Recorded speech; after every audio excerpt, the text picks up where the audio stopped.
A few years ago, my wife and I spent a few days in Basel, a beautiful city on the Rhine in Switzerland, and we went to the Barcelona Museum. And there was an exhibition there of Miro and Calder. And the Miro paintings were very beautiful, very much like, almost like jewelry with straight lines and rounds and nice colors. And the Calder had some huge, beautiful of those mobiles that he's famous for. But then I noticed a monitor up on the ceiling, and it showed Mr. Calder doing some wire sculptures. And I looked at his pliers, and they looked to me like very large, like an electrician's plier maybe. And he would slip occasionally, and he was making these beautiful little figures in wire. And something triggered in here, and then I saw that there was a display of these too. And they were tiny little figures, very childlike, but in a museum.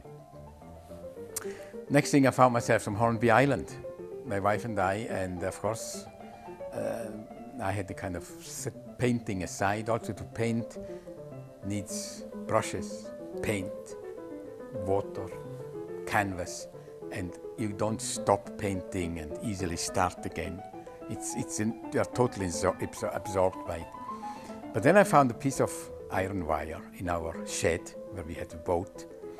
This ordinary black wire, 1.5 millimeter in thickness, round, and they use it to put together steel in buildings before they pour concrete. And it's beautiful wire. It bends easily, and it can be rebent without breaking. And I had a few tools with me. I would say a little bit finer tools than the one Mr. Calder had on that video. And I started bending wires, and I did a figure of this, and a little bird, and a little something else. And then my friend Zoltan Kiss comes along. He has a house a few doors away. He saw what I was doing and looked at it, and looked at it again, and said, "Oh gosh, that's quite nice." And I said, "Oh, I'm just playing, just wasting time." He said, No, you're not wasting time, carry on." So I actually made up and got very excited about this. And I made more. I had actually a show.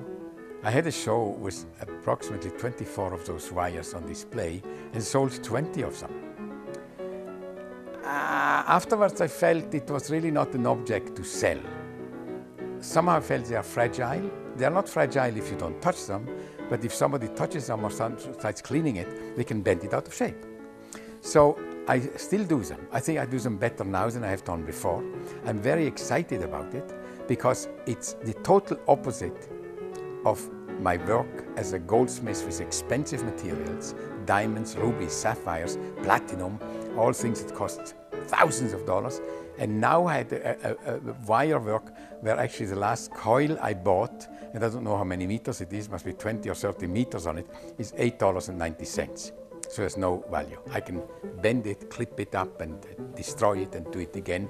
I do this like people do some knitting. I can do it here. I can do it in my office in town. I can do it on Hornby Island. I have 2 sets of tools that I throw into a little bag, and they come with me, and I can do it wherever I am. And I like that. This actually makes me think back to when I was a little boy. Somebody asked me, "What are you going to do when you grow up?" And I said, "I want either be a monk or a cowboy."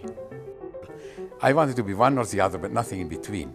Well, I've reached that point now. Rather than make jewelry, which was fabulous and very sophisticated, I work in a very humble material, and that suits me just fine at this point in my life.